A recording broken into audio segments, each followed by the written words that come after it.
Now we are in our 31st ASEAN Political Security Community Council meeting. Colleagues, guests, ladies and gentlemen, it is my great pleasure to welcome you again to the 31st ASEAN Political Security Community Council meeting.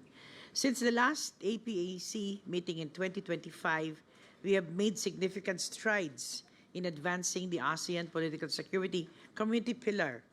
These efforts reflect not only our shared commitment, but also a demonstration of our collective resolve to ensure that ASEAN remains a primary driving force in shaping the regional architecture and amid an increasingly complex global environment.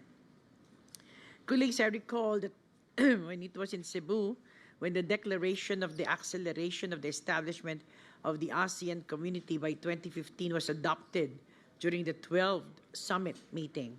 That moment laid the foundation for the three pillars we continue to strengthen today.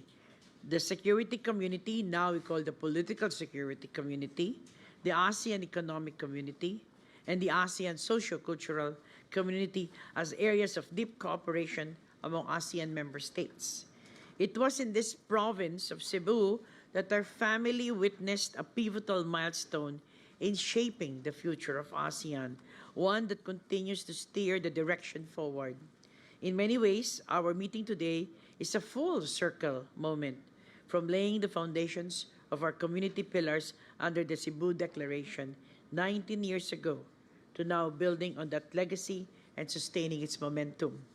This year marks a turning point to our region as we begin the first year of implementation of ASEAN Community Vision 2045, our shared future, which was adopted last year, along with the APSC strategic plan, which is meant to contribute to efforts in realizing a resilient, innovative, dynamic, and people-centered ASEAN 20 years into the future. The Philippines as chair stands proud and ready to carry this torch forward. Our vision is crystal clear: a peaceful, stable, and secure region based on the fundamental principles as enshrined in the ASEAN Charter, the UN Charter, and principles of international law. This commitment now comes at a profound importance amid recent developments confounding the global geopolitical landscape. Colleagues, we continue to wrestle with the deepening impacts of the situation in the Middle East on energy, food, and safety of our peoples. Our region must remain circumspect amid forces that threaten multilateralism. In the realm of cybersecurity, we remain concerned of emerging threats, including the use of artificial intelligence for criminal purposes, necessitating a robust and coordinated approach in this area, such as through capacity building and information sharing initiatives. It is also within the political security pillar that we strengthen regional efforts to effectively address transnational crime. Equally vital is the need to advance maritime security and cooperation.